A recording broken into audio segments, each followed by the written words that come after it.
I bought my dream house at 30 years old, and at the time it felt like proof. Proof that the long nights were worth it. Proof that the anxiety had a return on investment. Proof that I was doing life the right way. I remember standing in the empty living room before the furniture arrived, my footsteps echoing like applause, and thinking, this is it, I've arrived. The walls were freshly painted, neutral and confident. The windows were wide and clean, letting in the kind of light that makes you believe you're starting over even when you're not. I told myself this house would hold my future. I told myself it would age with me, shelter me, witness my success, my family, my peace. I didn't know then that houses don't age with us the way we imagine. They don't bend. They don't forgive. They don't loosen their grip when your body does. At 30, I thought permanence was safety. At 80, I learned permanence can become a sentence. Back then, I was strong in ways I didn't recognize because strength was normal. I carried boxes without thinking about my knees. I climbed ladders without checking my balance. I ran up the stairs 2 at a time, chasing productivity like it was oxygen. The house had stairs, of course, a lot of them. A proud staircase at the entrance, a split-level design that felt sophisticated, adult, impressive. Realtors called it character. Friends called it a statement. I called it earned. Every step felt like a rung on the ladder I had been climbing since my 20s. I didn't think about what would happen when ladders turn into cliffs. The first years were loud. Dinner parties, music echoing off hardwood floors, laughter spilling out onto the patio late into the night. People admired the house more than they admired me, and I mistook that admiration as shared. I walked guests from room to room like a museum curator, pointing out renovations, upgrades, custom details. I spoke with pride about square footage, resale value, neighborhood rankings. I talked about the house the way insecure people talk about achievements, hoping the object would speak on my behalf. And for a while, it worked. I felt seen. I felt validated. I felt safe inside something solid while the rest of life stayed uncertain. But even then, there were signs I ignored. Maintenance calls that never seemed to end. Repairs that arrived like uninvited guests. The subtle anxiety of ownership that creeps into your chest at night when the wind sounds wrong or the heater makes a noise you can't name. I told myself that was adulthood. Responsibility. The price of success. I told myself comfort always comes with weight. I didn't ask whether the weight was slowly pressing the air out of my lungs. Time has a way of rearranging your priorities without asking permission. It doesn't announce itself with milestones the way we expect. It comes disguised as routine, as repetition, as one more year that feels like the last one with a few adjustments. I stayed busy. That was the strategy. If I stayed busy, I wouldn't have to listen to the quieter questions. The ones that ask why you're so tired even when things are going well. The ones that ask why the house feels emptier even when it's full. The ones that whisper that maybe you're building something that doesn't love you back. The house kept demanding. New roof, updated wiring, landscaping, property taxes creeping up like a slow tide. Each fix felt manageable on its own, but together they formed a contract I didn't remember signing. Work harder, earn more, maintain, preserve, protect. The house became a reason, a justification. I told myself I couldn't slow down because the house depended on me. I couldn't take risks because stability mattered now. I couldn't imagine leaving because I had invested too much. And without realizing it, my world shrank to the size of the walls I was trying to uphold. Life, of course, didn't follow the blueprint I had imagined in that empty living room. Relationships changed shape or dissolved quietly. Dreams evolved and then retreated. My body began to send messages I didn't want to read. Fatigue stopped being optional. Pain became specific. Recovery took longer. The stairs I once ran up became something I negotiated with. One hand on the railing, one breath at a time. Still, I told myself this was normal. Aging, they call it, as if the word explains everything, as if naming something removes its consequences. By 60, the house felt bigger than it needed to be and heavier than it should have been. Rooms went unused, but they still needed to be cleaned, heated, insured. Silence filled corners that once held conversation. I started closing doors, not to save energy, but to reduce the sense of vacancy. A strange thing happens when you live alone in a house designed for a different version of you. You start to feel like a guest in your own life, like you're caretaking a memory instead of living a present. I tried to adapt. I installed handrails where pride once lived. I rearranged furniture to make walking easier. I learned which steps creaked and which ones demanded respect. The house didn't change, but I did, slowly, reluctantly, with a kind of grief that has no ceremony. Every accommodation felt like an admission. Every adjustment whispered, "This is not what you planned." I answered those whispers with denial. I told myself I was lucky. I told myself many people would kill for this house. I told myself gratitude should be louder than discomfort. But gratitude can become a muzzle if you use it to silence truth.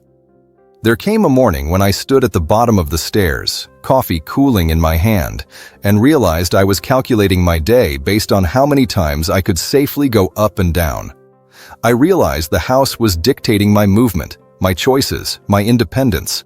I realized I was planning my life around a structure that no longer served me.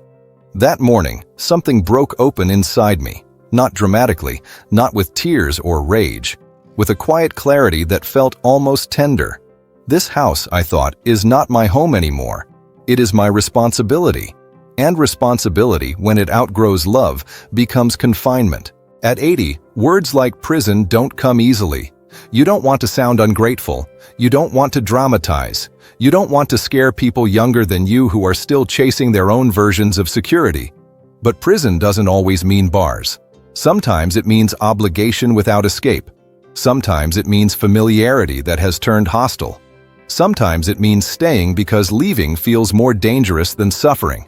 The irony is that nothing about the house changed. The walls didn't move. The layout didn't betray me. The neighborhood stayed quiet and respectable.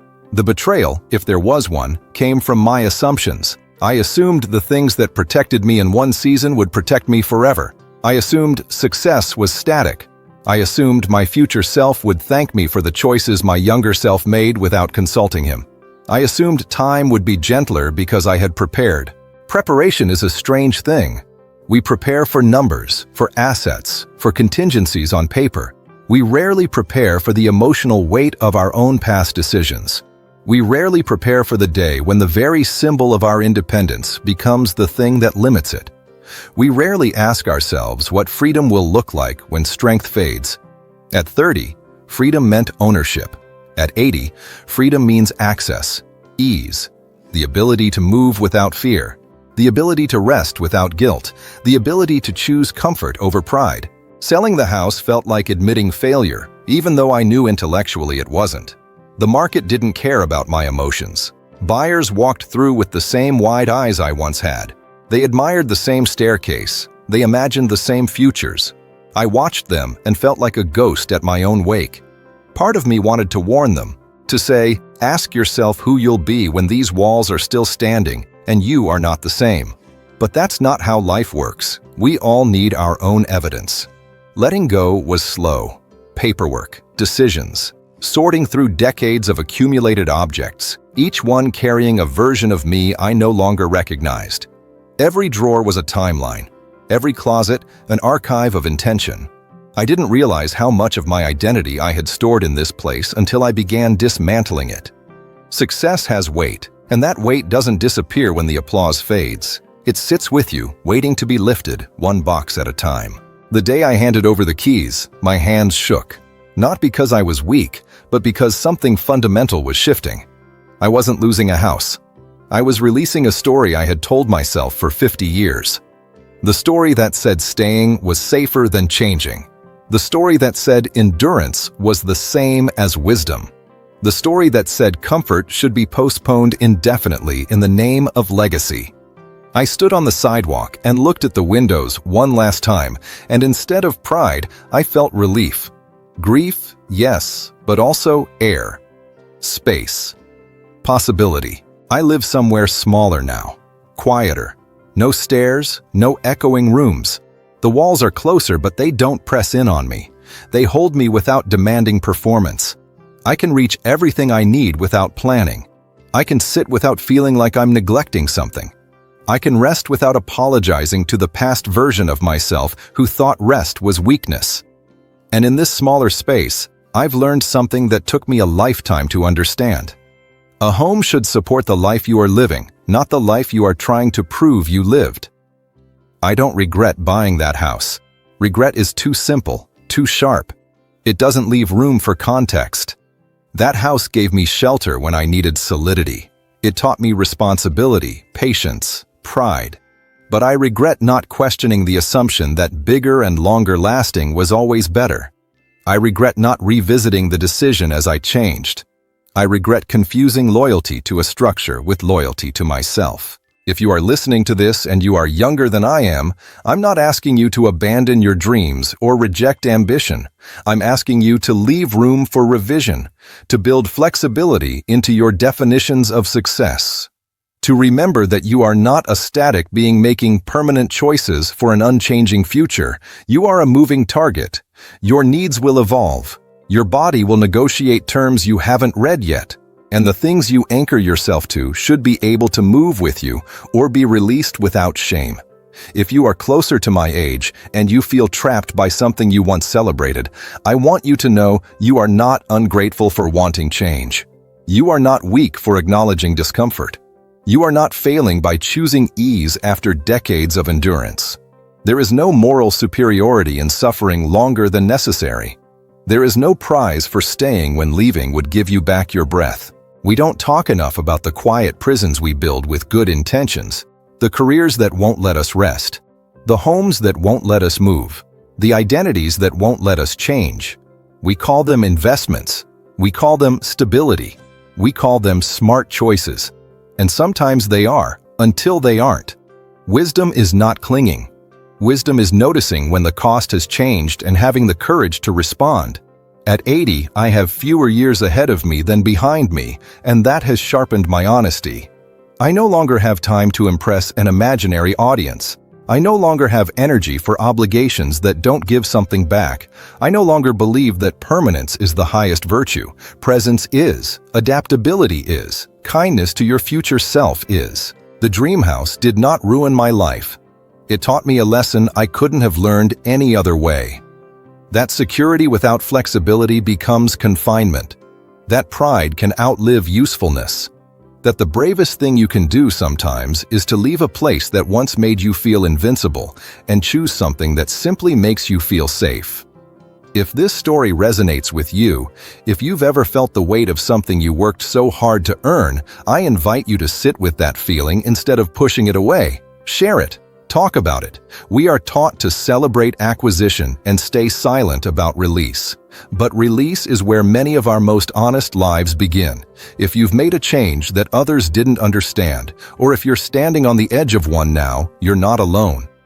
There is a quiet community of us learning, late in life or right on time, that freedom is not about how much you can hold, but about how much you are finally willing to let go.